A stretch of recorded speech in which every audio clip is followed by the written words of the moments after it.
Tous les sarments en moi qui ne portent pas de fruits, il les coupe. Et tous ceux qui en portent, il les taille, afin qu'ils produisent un fruit encore plus abondant. Alors, ce verset, moi, quand j'étais jeune converti, on me disait, Benoît, tu dois porter du fruit. Sinon, on va te couper et tu vas aller en enfer. Je fais, ah bon? Je fais, mais c'est quoi porter du fruit?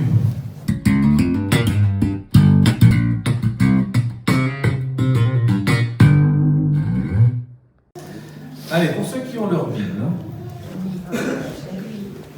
je vous invite à l'ouvrir dans le livre de Jean, au chapitre 15. Jean, chapitre 15. Merci Seigneur pour ta présence. Merci pour ta parole qui va être proclamée encore ce matin. Merci Saint-Esprit de venir encore ouvrir nos yeux spirituels, que nous puissions te voir et t'entendre, Seigneur, à travers cette parole, à travers ta parole. Et on a prié, mon frère, tout à l'heure, oui, nous renversons toute forme de hauteur, de raisonnement et de forteresse ou d'imagination qui se dresse contre la connaissance de Christ. La connaissance de qui est Christ. Nous les renversons maintenant dans le nom de Jésus. Et toutes nos pensées, elles sont captivées à ton obéissance, à ta présence, à ta parole, à ta grâce, à ta joie et à ta paix. Pour chacun de nous encore aujourd'hui. Amen. À toi la gloire. Alléluia. Jean 15. Vous y êtes? Versets 1 à 8.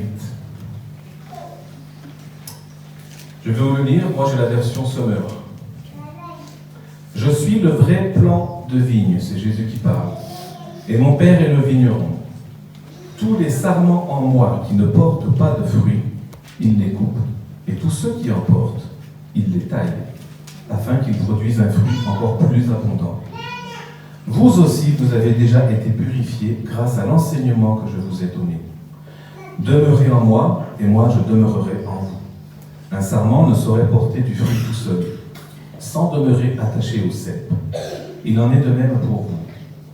Si vous ne demeurez pas en moi, vous ne pouvez porter aucun fruit. Je suis le cep de la vigne, vous en êtes les sarments.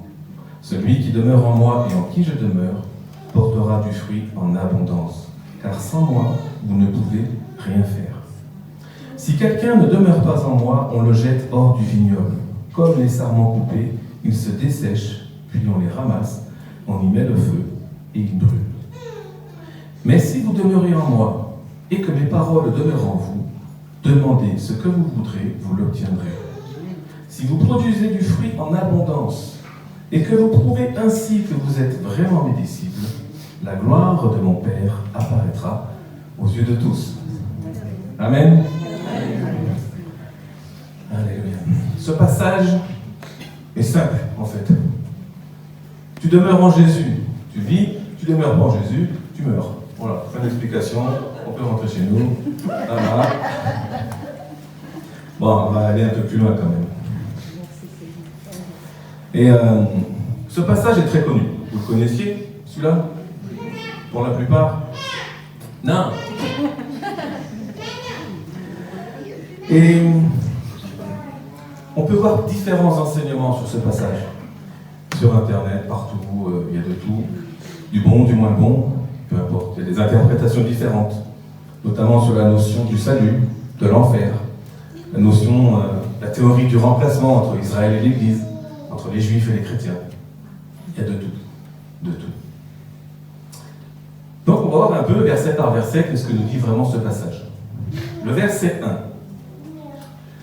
Je suis le vrai plan de vigne, et mon Père est le vigneron. J'ai entendu un enseignement ou un pasteur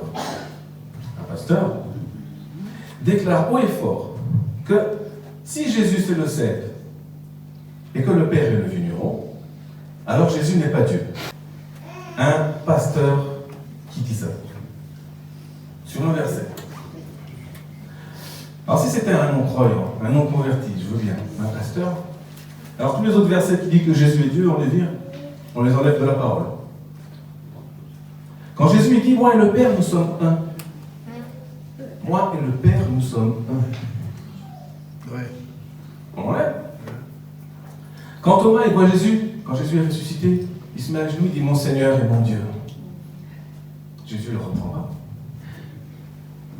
Ce verset magnifique qui dit dans Colossiens, « En Jésus habite corporellement toute la plénitude de la divinité ». Dieu a été manifesté en chair, la Trinité, le Père, le Fils et le Saint-Esprit. Quand Jésus il dit « Avant qu'Abraham naisse, je suis ». C'était réservé à Dieu ce « je suis ». Ce verset d'Ésaïe qui dit « Un fils nous est donné, on l'appellera admirable, merveilleux conseiller, Dieu puissant. » Ah. Alors déjà que pour des personnes, le Saint-Esprit c'est l'histoire ancienne, il y en a qui disent que c'était pour les 12 apôtres, et après, il est parti. Il y en a qui disent que Jésus c'est plus Dieu, et bientôt on nous dira que le Père c'est pas Dieu.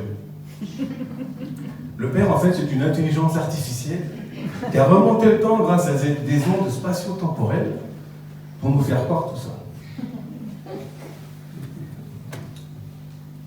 Bon, c'était ma minute un peu...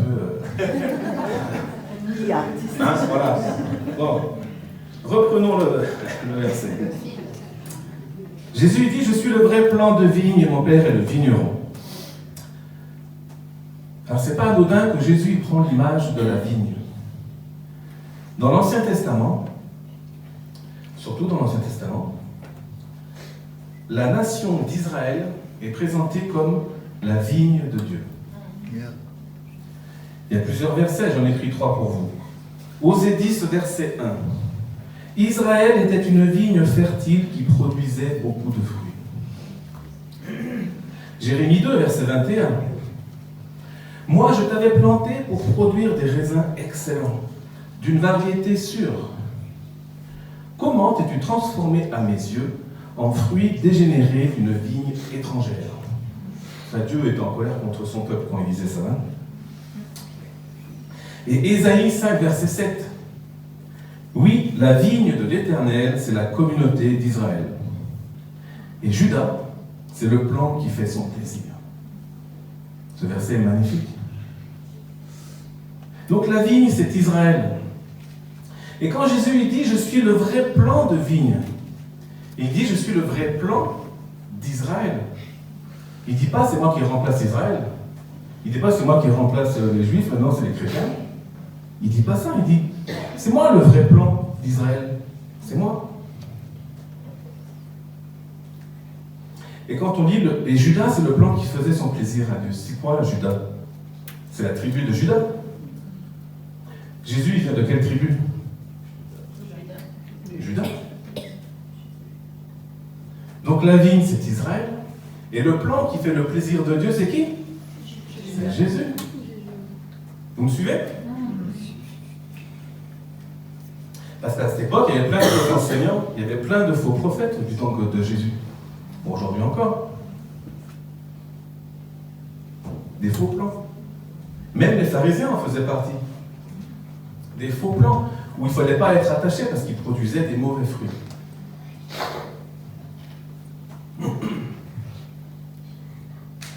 Déjà, ce premier verset, il est fort, hein? Amen. Verset 2. Tous les sarments en moi qui ne portent pas de fruits, il les coupe. Et tous ceux qui en portent, il les taille, afin qu'ils produisent un fruit encore plus abondant. Alors, ce verset,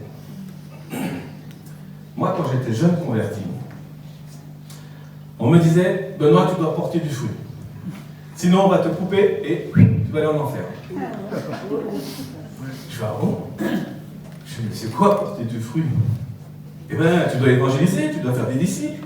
Sinon, tu n'as pas de fruit, Dieu va te couper et tu vas en enfer. Bon. Je dis, mais c'est quoi évangéliser? Eh bien, tu dois parler de Jésus. Et puis, tu dois les ramener à l'église. C'est important de les ramener à l'église. Ok, bon. Alors moi, je voyais Billy Graham, Reinhard Bonnke dans les séminaires où tu as des milliers de personnes en une soirée qui donnent leur vie à Jésus. Moi, je disais, waouh, ceux-là, ils ont beaucoup de fruits. Toi, Tu dis, ben moi j'ai rien, je suis déjà en enfer direct. Quoi. Si vraiment c'est ça, porter du feu. Puis il continue, il dit, mais ils sont où tes disciples? Ils sont où? Un disciple fait des disciples, c'est écrit dans la Bible. Je dis, moi j'ai pas de disciples. Bon, t'as évangélisé cette semaine? J'ai pas trop eu le temps. Quoi? T'as pas évangélisé? Mais si tu n'évangélises pas, t'as pas de disciple, t'as pas de disciple, t'as pas de fruit, t'as pas de fruit, Dieu te coupe, et si Dieu te coupe, tu vas en enfer.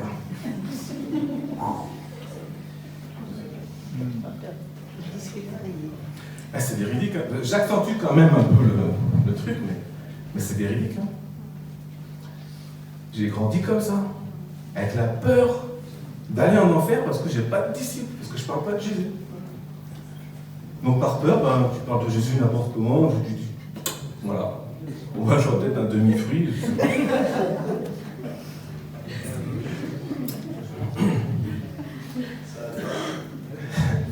Mais c'est bien plus tard, malheureusement, que j'ai compris que ces personnes à l'époque n'avaient pas tout compris de la grâce de notre Seigneur Jésus-Christ. On peut vite devenir religieux, moi le premier, hein. On peut vite tomber dans un système de fonctionnement qui nous enferme.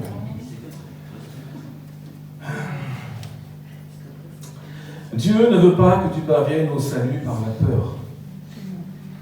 Dieu ne veut pas que tu parviennes au salut par la peur, mais par la foi. C'est par la foi. C'est ce que nous dit ce verset, Romains 10, si tu confesses de ta bouche le Seigneur Jésus, et si tu crois dans ton cœur que Dieu l'a ressuscité des morts, tu seras sauvé. Tu seras sauvé. C'est pas encore fait. Ça sera effectif quand Jésus paraîtra. Si on demeure attaché à lui. C'est ce qu'on va voir dans les prochains versets. Alléluia. Bon, c'était ma deuxième minute un peu. On va revenir à ce verset. Tous les serments en moi qui ne portent pas de fruits, il les coupe. Alors quand on regarde la définition de ce mot couper là, ou retrancher dans certaines versions, on voit qu'en grec ça veut dire autre chose. Le premier sens du mot, ça veut dire élever, soulever, déplacer quelque chose vers le haut, verticalement, ramasser, élever à un endroit ou une position plus élevée, tirer vers le haut, hisser. On est loin du terme de couper ou de retrancher. Et dans la Vulgate, le mot grec aéro est traduit en latin par tolet ou tolé, qui signifie aussi soulever ou élever. Dans la culture de la vigne en Israël, les vignerons ne coupaient pas les branches qui ne portaient pas de fruits. Justement, ils les soulevaient du sol pour qu'elles reçoivent davantage de lumière, qu'elles soient à l'abri de l'humidité et des insectes. Et ça favorisait plus de fruits. Donc tous les sarments en moi qui ne portent pas de fruits, Dieu les hisse vers le haut. C'est quand même mieux que Dieu te coupe et tu vas en enfer.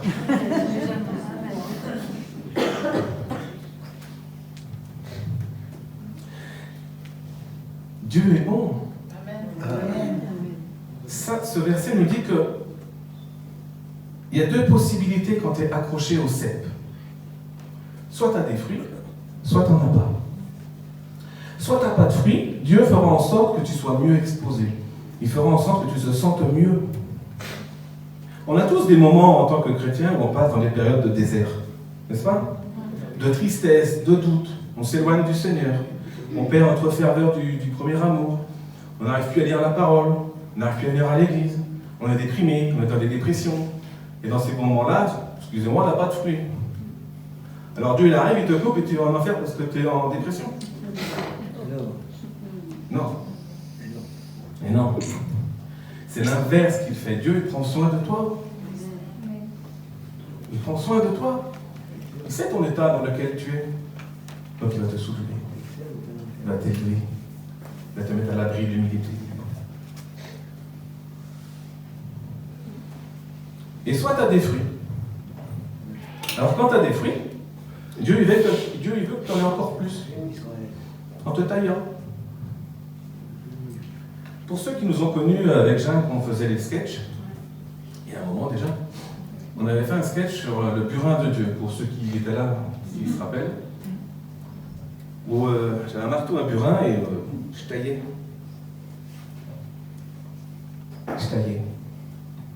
Et je taillais la personne dans le sketch quand la personne était prête à être taillée. C'est ce que fait Dieu. Dieu, il enlève les choses dans ta vie quand tu es prête ou prêt à les enlever avec lui. Et ça, c'est grâce à la parole de Dieu. C'est la parole de Dieu qui te révèle ce qu'il faut enlever en toi. Et avec la collaboration, la coopération de Dieu, il taille, il enlève, afin de laisser passer la lumière, d'enlever ce qui empêche la lumière de passer.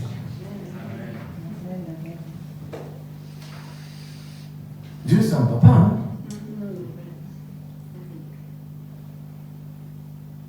Et c'est verset 3 qui nous dit aussi, vous aussi, Jésus parle à ses disciples, vous avez été purifiés grâce à l'enseignement que je vous ai donné. Purifier, tailler, c'est à peu près la même chose.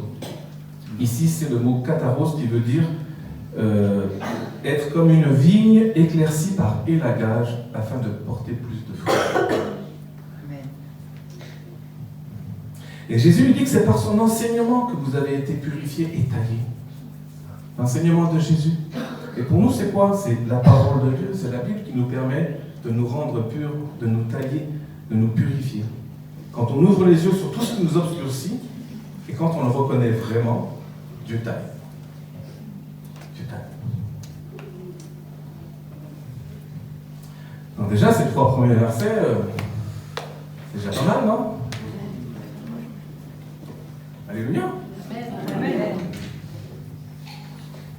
Ok, maintenant les versets 4 à 6. Je vous les relis. Demeurez en moi, et moi je demeurerai en vous. Un sarment ne saurait porter du fruit tout seul sans demeurer attaché au cep. Il en est de même pour vous. Si vous ne demeurez pas en moi, vous ne pouvez porter aucun fruit. Je suis le cep de la vigne, et vous en êtes les sarments. Celui qui demeure en moi et en qui je demeure portera du fruit en abondance. Car sans moi, vous ne pouvez rien faire. Si quelqu'un ne demeure pas en moi, on le jette hors du vignoble. Comme les sarments coupés, ils se dessèchent, on les ramasse, on y met le feu et ils brûlent. Oui. Ce passage nous montre 2 possibilités et 2 résultats différents. La première, c'est si vous demeurez en moi. Jésus, c'est le cep, ok? Et si nous avons accepté Jésus comme Seigneur et Sauveur, nous sommes accrochés à ce cep. On est d'accord? Et nous sommes les sarments. Et un sarment porte du fruit s'il est attaché au cep. Et en fait, c'est la sève du cep qui passe par le sarment pour produire le fruit. Le sarment tout seul ne peut pas faire ça. Il ne peut pas porter du fruit. Sans Jésus, nous ne pouvons pas produire du fruit dans nos vies. Sans Jésus, on ne peut pas porter du fruit dans nos vies. C'est ce que Jésus annonce quand il dit « Sans moi, vous ne pouvez rien faire. » Sans moi, vous ne pouvez rien faire. Ça ne veut pas dire qu'on est nul, hein? C'est pas ça qu'il dit, c'est que sans moi, on ne peut rien faire. On ne peut rien faire pour la gloire de Dieu. Il y a un verset qui dit « Ce n'est plus moi qui vis, c'est Christ qui vit en moi. » Il est magnifique ce verset.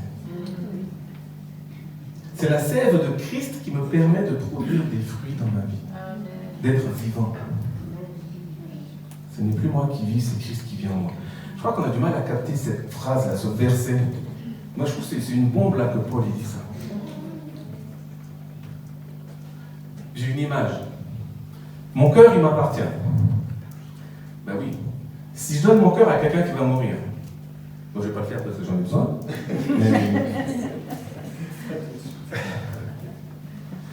Mais mon cœur, il s'appelle Benoît. Tous mes organes, mes poumons, mes reins, mon foie s'appelle Benoît. L'autre personne reçoit ce don de ma vie, si je donne mon cœur. Et s'il l'accepte, il peut vivre. Mais ce cœur s'appelle toujours Benoît. C'est Benoît qui vit en lui. Ok? Mais si moi je fais ça, si je donne mon cœur, je meurs et l'autre vit par moi. Vous voyez où je veux en venir? Christ a donné sa vie pour nous. Nous recevons son cœur. Et du coup, ce n'est plus nous qui vivons. C'est Christ qui vit en nous par le don de sa vie. Amen. Amen. Je vous lis ce verset en entier. Galates 2:20, il est trop fort. Paul, il dit, j'ai été crucifié avec Christ. Et si je vis, ce n'est plus moi qui vis, c'est Christ qui vit en moi. Paul, il dit, je suis mort. J'ai été crucifié. Ça veut dire que je suis mort. Et si vous me voyez là, si je vis, ce n'est plus moi qui vis. C'est Christ qui me fait vivre. Comme le serment sur le cep, c'est une symbiose complète. Et du coup, nous sommes sur la même longueur d'onde que la volonté de Dieu. La longueur d'onde, j'en parlerai tout à l'heure. Et je veux que les choses comme Dieu le veut, je vois les choses comme Dieu les voit. Et je vois comme Christ les voit. C'est ça Christ qui vient en moi. Son sang coule en moi. Alors si je me détache de lui, si je me détache du cep, si je me détache de la sève qui me fait vivre, il se passe quoi? Je meurs.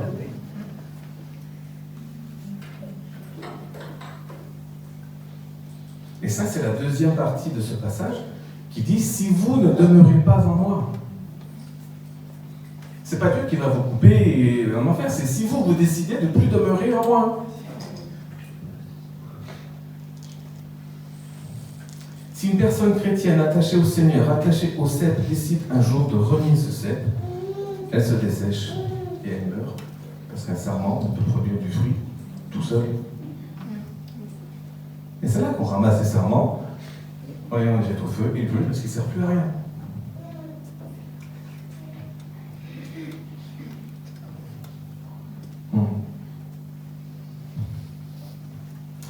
Colossiens 2, versets 6 et 7 nous dit « Puisque vous avez reçu Jésus comme Seigneur, continuez à vivre en union avec lui. Demeurez profondément enracinés en lui et édifiez-vous dans la confiance, dans la foi que vous avez placée en lui. » Si Christ est vraiment le Seigneur de notre vie, alors nous devons vivre unis à lui, enracinés en lui et construire sur lui. Alléluia. Parce que si on aime Jésus, on suit Jésus. Si on aime Jésus, on aime sa parole, on aime la Bible. Si on aime la Bible, on pratique la Bible. Si on pratique la Bible, on change. Et si on change, et bien ça se voit. Et ça se voit parce que nous produisons des bons fruits. Amen. Vous êtes de bons sarments.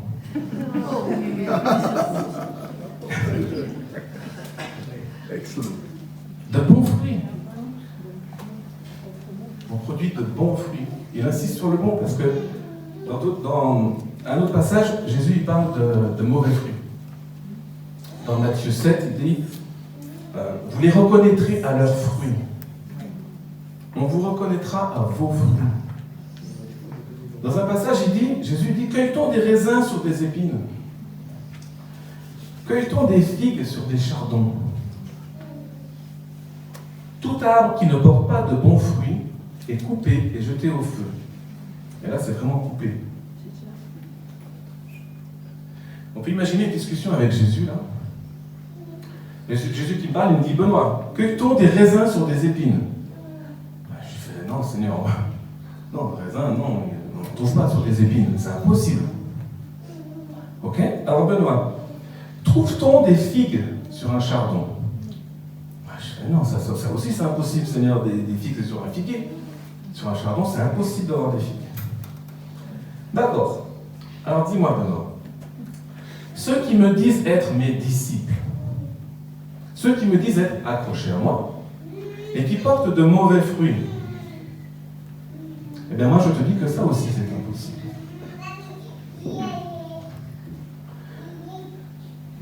Il y a des personnes qui se disent chrétiens, qui disent suivre Jésus, mais n'ont pas donné leur vie à Jésus, n'ont pas donné leur cœur à Jésus, et donc du coup ne sont pas accrochés au cep. C'est ce que dit Jésus quand il dit vous m'appelez Seigneur, Seigneur, mais vous ne faites pas ce que je vous dis. Il dit mais moi je ne vous connais pas. Pourquoi je ne vous connais prenez pas parce que vous n'êtes pas accroché à moi. Si vous êtes accroché à moi, vous avez des bons fruits.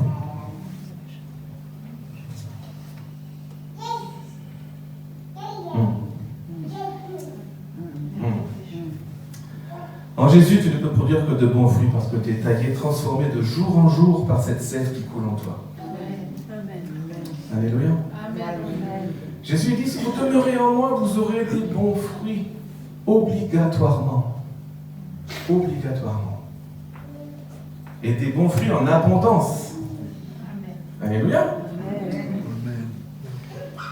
Dans le verset 8, il dit, si vous produisez du fruit en abondance, et que vous prouvez ainsi que vous êtes vraiment mes disciples, alors la gloire de mon Père apparaîtra aux yeux de tous. Oh, alléluia.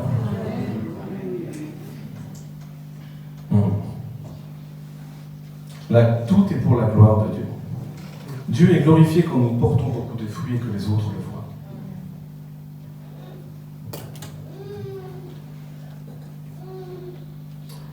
Ce passage est magnifique. On pourrait creuser plus. Mais il y a un verset que je n'ai pas développé. Vous avez vu lequel? Le 7. Le 7. Oui. C'est bien, vous suivez. Alléluia. Mais si vous demeurez en moi et que mes paroles demeurent en vous, demandez ce que vous voudrez, vous l'obtiendrez. C'est pas beau ça?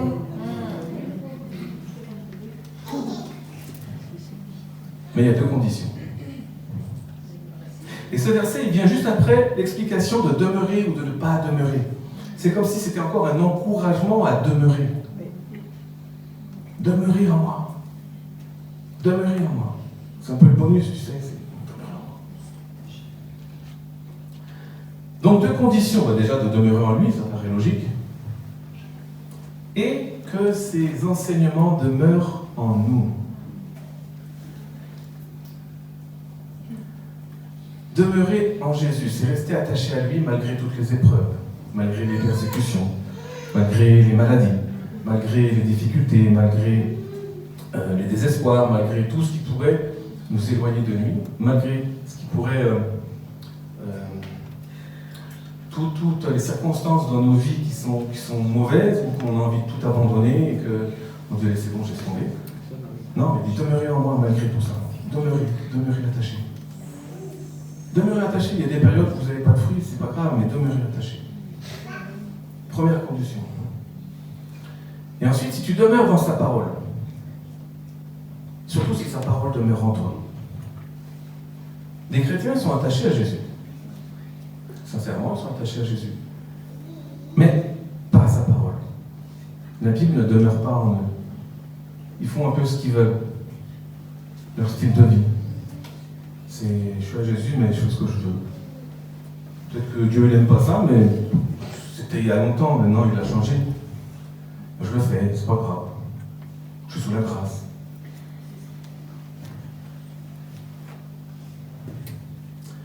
Ils ne sont pas coupés pour autant, ces personnes-là. Ils sont attachés. Sincèrement, ils aiment Jésus. Mais sa parole ne demeure pas en eux. Du coup, ils ratent les bénédictions qui découlent de rester fidèles à la parole de Jésus. Cette bénédiction, c'est demande-moi ce que tu veux, je te le donnerai. J'ose dire des fois que si tes prières ne sont pas exaucées, c'est peut-être parce que tu n'obéis pas entièrement à la parole de Dieu. Pour moi, le premier, hein.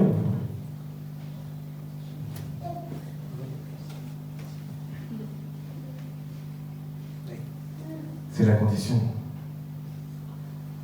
Si on fait un peu joujou avec la parole de Dieu, on lui fait dire un peu ce qu'on veut, Jésus dit, demeure dans ma parole. C'est demeure en toi.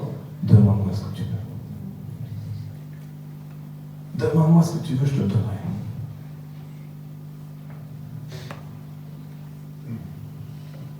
C'est un peu aussi... J'aurais dû prêcher sur les 7 églises de l'Apocalypse. Mais prochaine fois, peut-être. Mais j'ai pas eu le feu vert et ça faisait Ça en faisait partie, ça. Quand Jésus reproche aux églises certaines choses. L'église tiède, l'église du compromis, l'église impure. Les églises, il n'y a même pas Jésus. Dans la Odyssée, Jésus, il a la porte, il frappe. Il n'est même plus dans l'église. Tout ça, c'était pour vous dire que la parole de Dieu, c'est notre vie, c'est ce qui nous fait vivre. La parole, c'est Christ, Christ en nous. Sa parole est en nous. Il faut qu'elle demeure en nous, en chaque circonstance. On est en chemin, hein, tous, hein. On avance.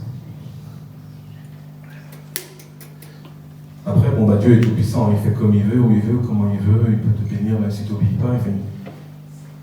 Dieu est tout puissant. Amen. Ok, vous allez bien? Qui est un sarment ici? Qui est un sarment? À tous, j'espère. Tous? Est-ce que vous portez du fruit? Est-ce que vous portez du fruit? Oui. Non, peut-être, je ne sais pas. C'est le vigneron qui sait. C'est le vigneron qui sait. Pas que. Ok. Donc on peut se poser la question, c'est quoi cette notion de porter du fruit? Parce que souvent on te dit c'est l'évangélisation. Plus tu parles de Jésus, plus tu as du fruit, parce que tu ramènes les gens. Plus tu ramènes les gens à l'église, mais on ne ramène pas les gens à l'église, on ramène les gens à Jésus. Amen. Amen. Ok? Moi, c'est ce qu'on me disait quand j'étais jeune converti. Faut que tu aies des disciples. Combien t'en as? Comme si j'ai une liste.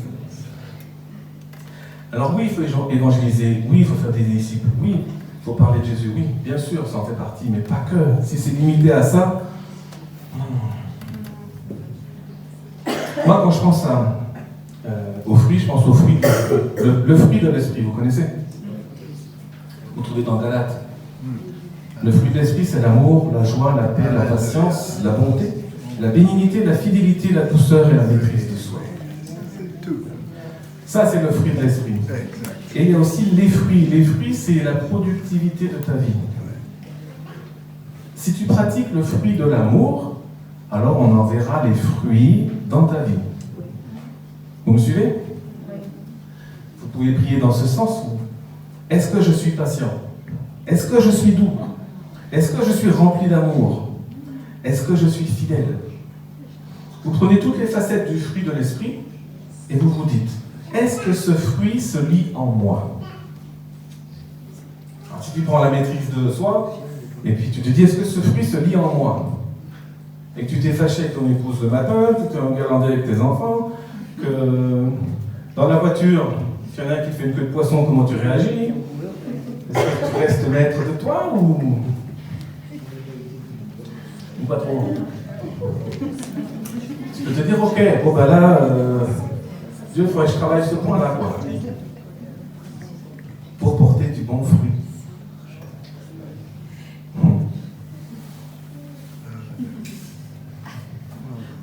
Ça parle à quelqu'un, ça, la voiture. Hein? Oui, oui. C'est vrai que c'est un bon test, ça. Et puis après, des fruits, il y en a plein. Je vous en ai donné, sélectionné quelques-uns. Il y a le pardon. Le pardon. Si tu ne pardonnes pas, Dieu il dit dans sa parole, si tu ne pardonnes pas, je ne peux pas te pardonner. Et là encore, c'est pas parce que tu ne pardonnes pas que tu vas en enfer. Il faut arrêter avec ça. Hein. Notre Père, il dit quoi? Pardonnez-nous nos offenses, comme nous pardonnons aussi à ceux qui nous ont offensés. Quelqu'un te fait une crasse. Il t'humilie en public, là. Tu dis, ah, moi je ne lui pardonne pas, lui. Non, c'est bon. Il m'a humilié, il m'a fait trop mal, je ne pardonne pas. Des années plus tard, tu fais la même crasse à quelqu'un d'autre. Tu l'humilies en public. Le Seigneur rentre dans ta conscience, il te dit, t'as vu ce que t'as fait là? Oh, mince! et je lui demande pardon et pardonne-moi, Seigneur. Le Seigneur m'a dit non, je ne peux pas te pardonner. Eh bien, pourquoi tu ne peux pas me pardonner? Ben, pardonne déjà ce que tu as fait là. Une fois que tu auras débloqué là, moi je pourrais débloquer là. Et ça, c'est porter du fruit. Parce que si on ne pardonne pas, on est comme les gens du monde, qui ne pardonnent pas. Des fois, c'est dur de pardonner, je sais. Hein. Mais c'est grâce à Dieu qu'on peut pardonner. Donc ça, c'est porter du fruit. Si tu pardonnes, alors c'est impardonnable. Tu portes du fruit si tu fais ça. L'humilité. Rester humble. C'est grâce à moi que l'Église a grandi. C'est grâce à magnifique prêche, magnifiques pasteurs qui sont là, grâce à eux, l'Église grandit. Alléluia. Si la personne elle a réussi, c'est grâce à moi. Je lui ai dit un jour, vas-y, tente ta chance. Sinon, voilà quoi. Heureusement que je suis là quoi. Bon, ben ça, c'est pas vraiment porter des bons fruits. Ok? Il y en a plein, il y a l'honnêteté, la persévérance, l'obéissance. L'obéissance. Oh là. Obéissance à tes pasteurs, à ton patron, aux autorités de la ville, au percepteur.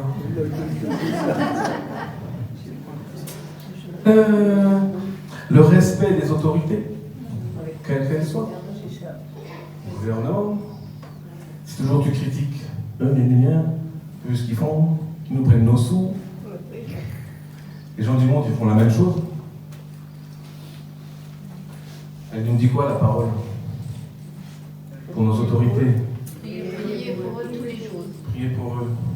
Tu n'es pas forcément d'accord avec eux, ils ne te demandent pas d'être d'accord avec eux, ils te demandent de prier pour eux. Si tu critiques toujours ton maire, eh ben, présente-toi et puis fais mieux que lui.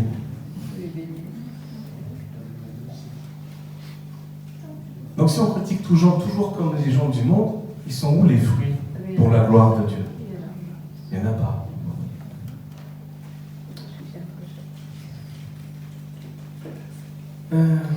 D'être toujours dans la vérité. D'être toujours dans la transparence.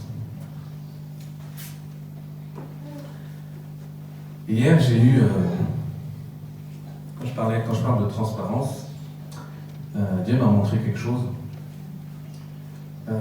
La transparence, c'est être sur la même longueur d'onde. Et j'avais cette image d'être sur la même longueur d'onde. Je vous le développe. J'avais dit à Seigneur, si je dois le dire, je le dis, si je ne dois pas le dire, je ne le dis pas. Bon, apparemment, si je commence à le dire, c'est que je dois le dire. Et la transparence, c'est être sur la même longueur d'onde. Au sein de notre église, on travaille en équipe. Au sein de toutes les églises RNC, c'est des équipes apostoliques. Il n'y a pas un leader et tout le monde obéit au leader. Il y a des équipes. Ici, il y a l'équipe pastorale. On est 4. Il y a l'équipe de louange. Il y a l'équipe d'accueil. Il y a l'équipe de jeunesse. Il y a l'équipe de prière. On travaille en équipe. Et on se doit d'être sur la même longueur d'onde. Unis. Oui, mais pas vraiment, pas que ça. On doit être, par exemple, si j'ai une info à propos de quelqu'un, je prie pour quelqu'un, et je ne dis pas à mes autres pasteurs, je suis en décalage. Parce que je suis déjà à un niveau plus élevé par rapport à la connaissance de qui il est, donc je prie à ce niveau-là, qu'eux continuent de prier ici. Vous saisissez? Il faut que je partage l'info, d'être transparent, pour réaligner tout ça. Parce que s'il n'y a pas ça, plus ça reste caché, plus on s'éloigne. Et plus l'ennemi, là, au milieu, il s'immisce et puis il crée la division. Il faut toujours se réaligner. C'est pour ça qu'en tant qu'on fait beaucoup de Zoom, on se réunit, on parle, on partage, pour justement réaligner tout ça. Et ça devrait être pareil dans toutes les équipes. Je sais que l'équipe de louange aussi, vous vous rassemblez toutes les semaines, vous partagez. C'est bien. Être transparent, c'est pas forcément dire tout ce qui ne va pas. C'est dire ce qui ne va pas, c'est dire ce qui va, c'est dire qu'est-ce qu'on pourrait améliorer. C'est ça. L'équipe d'accueil, J'avais ça aussi, ce serait bien. Moi, je m'éloigne de mon sujet, mais de vous réunir, l'équipe d'accueil. L'accueil, c'est quand même quelque chose de bien aussi. C'est pas juste, je suis là, je suis assis, j'attends les gens, puis voilà, terminé. Non, c'était dans un ministère d'accueil. Donc vous devez aussi vous rassembler pour vous réunir, dire ce qui va pas, ce qui va, comment on peut améliorer. Là, il y a une personne qui s'est plainte de l'accueil, alors qu'est-ce qui s'est passé? Comment elle a été accueillie? L'équipe de jeunesse, c'est pareil. On se rassemble, vous vous rassemblez autour d'un repas, peu importe, et puis dire comment on peut améliorer, comment on peut faire. Comment tu fais toi là? Moi, j'arrive pas à faire ça, comment tu le fais? C'est que nous, on impulse des groupes, on impulse des choses, après, il faut que ça amplifie. Et d'être sur la même longueur d'onde. Entre équipe et aussi en église. Bon, je m'éloigne encore. Mais bon, j'ai reçu ça hier, donc voilà, je vous le dis. Je vous le transmets. Merci Seigneur. Je vais appeler les chantres, s'il vous plaît.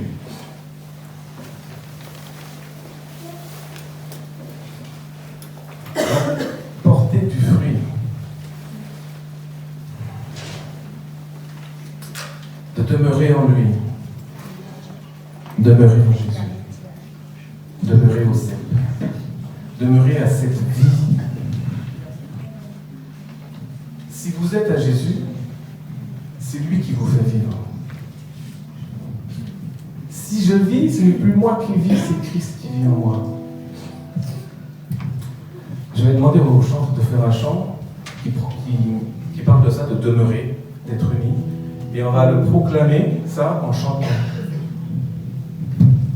Alléluia. Je vous laisse ça.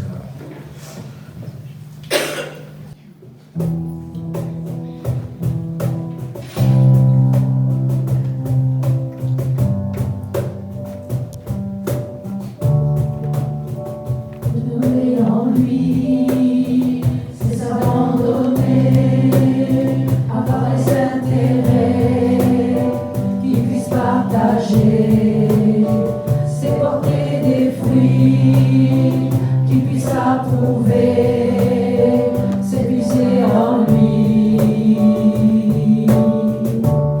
La force, la sagesse et la vie, à la vérité qui fut manifestée, que nous avons touché, de nous rattacher.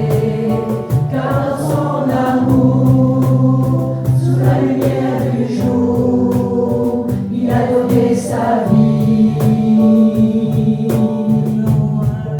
Demeurons avec lui dès aujourd'hui, travaillons pour lui et soyons remplis de son esprit.